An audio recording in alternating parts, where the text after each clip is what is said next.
Incontri dove la gente viaggia e va a telefonare, col dopo barba che sa di pioggia e la 24 ore, perduti nel Corriere della Sera, nel va e vieni di una cameriera. Ma perché ogni giorno viene sera? A volte un uomo è da solo perché ha in testa strani tarli, perché ha paura del sesso, per la smania di successo, per scrivere il romanzo che ha di dentro,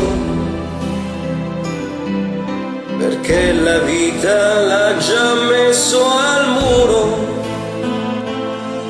o perché in un mondo falso è un uomo vero,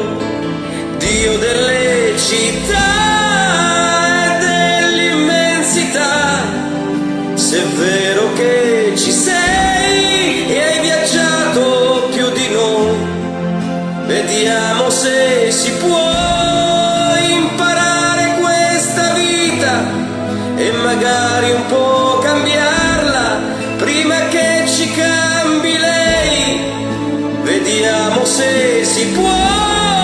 farci amare come siamo, senza violentarci più con nevrosi e gelosie,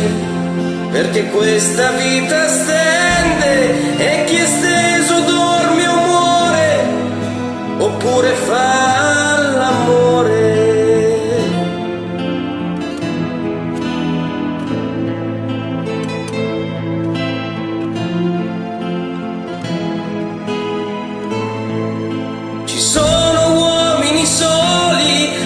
Sete d'avventura, per chi ha studiato da prete o per 20 anni di galera, per madri che non li hanno mai svezzati, per donne che li han rivoltati e persi, o solo perché sono dei diversi, Dio delle città e dell'immensità. Se è vero che ci sei e hai viaggiato più di noi,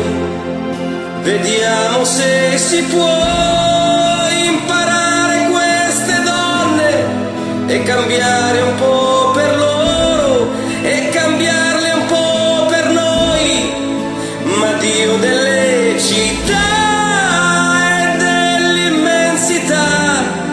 magari tu ci sei e problemi non ne hai, ma qua giù non siamo in cielo, e se un uomo perde il filo è soltanto un